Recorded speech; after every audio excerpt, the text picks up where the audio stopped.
सभापती महोदया, अवकाळी पाऊस नोव्हेंबर डिसेंबर मध्ये या विभागात 6 जिल्ह्यांमध्ये पडला आणि तिथे मच्छीमारांचं फार मोठ्या प्रमाणात नुकसान झालं, शेतकऱ्यांचं झालं आणि बागायतदारांचं झालं। त्यांच्यासाठी कंपन्सेशन दिलं, परंतु मच्छीमारांना काहीच कंपन्सेशन मिळालं नाही। त्यांचे पंचनामे केले। मला वाटते 6 जिल्हे आहेत किनारपट्टीमध्ये, पालघर, ठाणे, रायगड, रत्नागिरी, सिंधुदुर्ग। या अवकाळी पावसामुळे भरपूर आमच्या मच्छीमारांचं नुकसान झालेलं आहे, बोटींचं नुकसान झालेलं आहे, मच्छीमारांचं नुकसान, सुक्या मासलीचं नुकसान झालेलं आहे। परंतु तिथे बाब क्रमांक 31, पान क्रमांक 21 पूरक मागणी या ठिकाणी मच्छीमारांचं फार मोठ्या प्रमाणात नुकसान झाल्यामुळे तिथे पंचनामे झाले।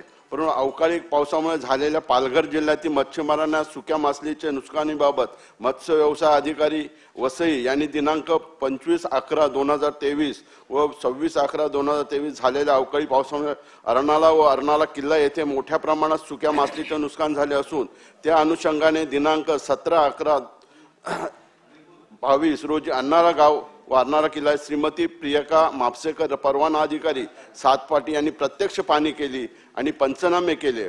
त्या आणि प्राथमिक अहवाल माननीय सहाय्यक आयुक्त समस्या व्यवसाय पालघर यांच्याकडे सादर केला। त्यात झालेले नुकसान भरपाई शासन नुकसान भरपाई द्यावी अशी मागणी सभागृहापुढे मी करत आहे। आणि 25 नोव्हेंबर 2023 अवकाळी पाऊस झाल्यामुळे नुकसानीबाबत दर्यासागर मच्छीमार सर्वोदय सहकारी संस्था मर्यादित यांनी शासनाकडे झालेल्या नुकसानीची भरपाई देण्यासाठी सोसायटीच्या 432 सभासदांनी पंचनामे करून 8,62,000 रुपयाचे नुकसान देण्याची मागणी सातत्याने करून सुद्धा अजूनपर्यंत त्यांची मागणी पूर्ण झालेली नाही। तरी मी पुरवणी मागणीमध्ये आपल्याला मागणी करतोय की शासनाने त्वरित जे अवकाळी पावसाने नुकसान झालेले मच्छीमारांचं ते त्वरित ही 6 जिल्ह्यामध्ये द्यावं, ही माझी विनंती राहील।